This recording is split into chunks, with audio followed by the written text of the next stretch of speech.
Bonjour, bienvenue dans ce nouveau podcast de l'univers du bonheur.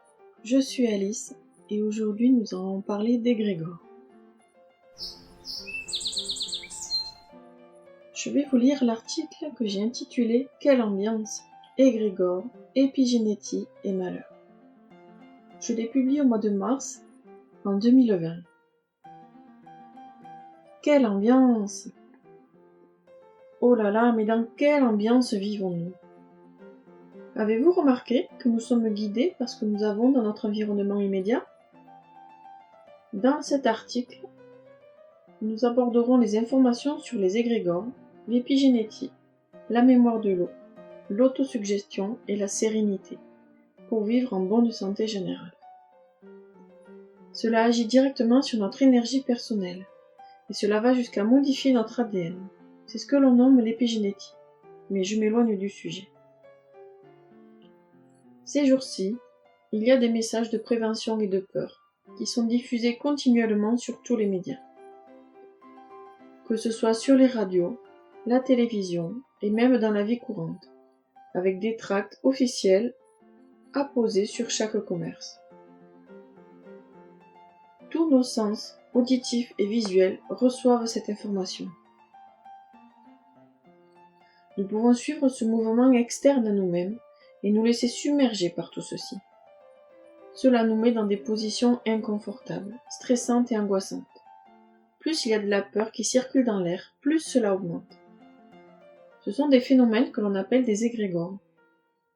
Pour expliquer les égrégores aux enfants, je leur explique que ce sont comme des nuages reliés par des fils à nos énergies.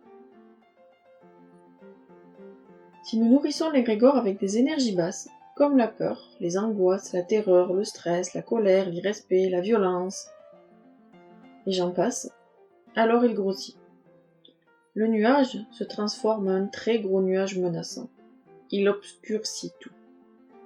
Puis, il peut continuer jusqu'à descendre sur nous, et nous allons ensuite avoir l'impression d'être dans un brouillard oppressant. Autant vous dire qu'à ce moment-là, vous ne pensez plus qu'à survivre.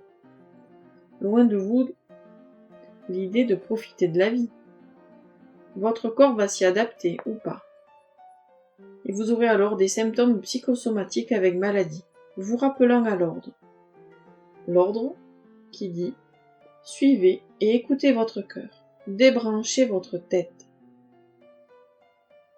Il est important d'avoir conscience que nous faisons partie d'un tout, et qu'il y a des choses sur lesquelles nous pouvons agir. Par exemple, avoir des pensées positives et être bienveillant. Là-dessus, nous pouvons agir. C'est à ce moment-là que vous inverserez l'ordre des ressentis. Vous allez nourrir l'égrégore de l'amour inconditionnel. L'amour, c'est l'énergie la plus puissante.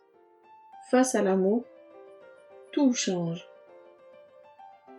Je vous invite à faire le test par vous-même. Tout acte réalisé avec son cœur, son intuition et basé sur la bienveillance apporte à soi-même gratitude et bien-être. Cela nourrit aussi les égrégores positifs. À chaque moment difficile dans de nombreuses sociétés, il y a des regroupements de personnes pour se soutenir, prier, chanter, marcher et plein d'autres activités à faire ensemble. Ce n'est pas anodin. Cela enrichit chacun de nous et cela aide à ce que les difficultés le soient moins.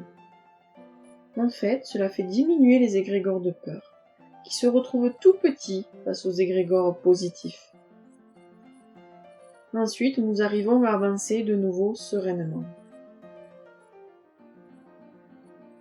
Lors de rassemblements pour des séminaires ou autres, l'ambiance générale se répand très vite à toute l'assemblée en fonction des intervenants. Exemple, la joie pour des fêtes, la colère pour des manifestations, l'excitation pour des compétitions, etc. Lors de concerts musicaux, l'ambiance générale est identique pour tous en général.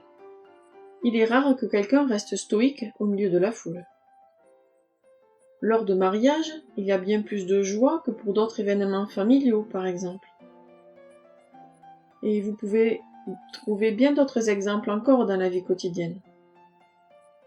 Il existe différents égrégores car il existe différentes vibrations. La vibration de l'amour est différente de celle de la vie, de la bienveillance, l'espoir, la paix. Ils sont tous très positifs et différents en même temps. Je vous invite à regarder la photographie qui se situe sur l'article, qui montre comment des molécules d'eau cristallisées sur un mot, une fréquence, ressemblent. C'est merveilleux, c'est très joli. Est-ce que vous avez déjà vu la photo de tous ces enfants bouddhistes qui prient tous ensemble? Tous habillés avec une toge orange. Grâce à eux, les égrégores qui font partie des énergies subtiles car invisibles avec nos yeux, se chargent en amour inconditionnel et bienveillance.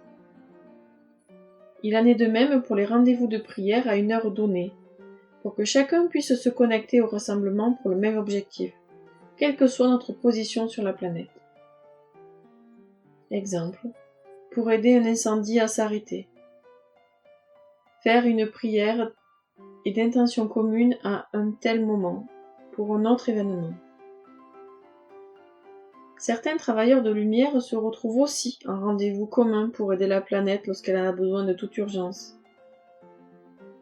Par exemple, pour faire face à un tsunami, pour l'ouverture du plancher des océans, etc.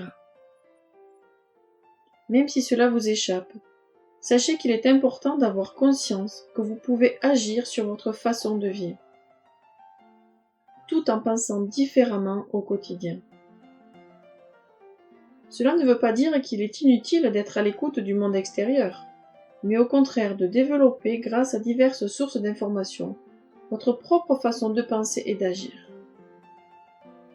C'est être différent des moutons, qui peuvent se tuer en suivant les autres. Je vous invite à être ouvert aux informations de sources différentes. Ayez votre propre point de vue sur toutes les situations. Je vous invite à relativiser et à prendre du recul avec tous ces égrégores différents qui nous entourent et nous immergent d'émotions différentes et variables. Soyez acteurs de votre vie. Hissez-vous hors de la vie réalité, contrôlée par les autres. Sortez du lot.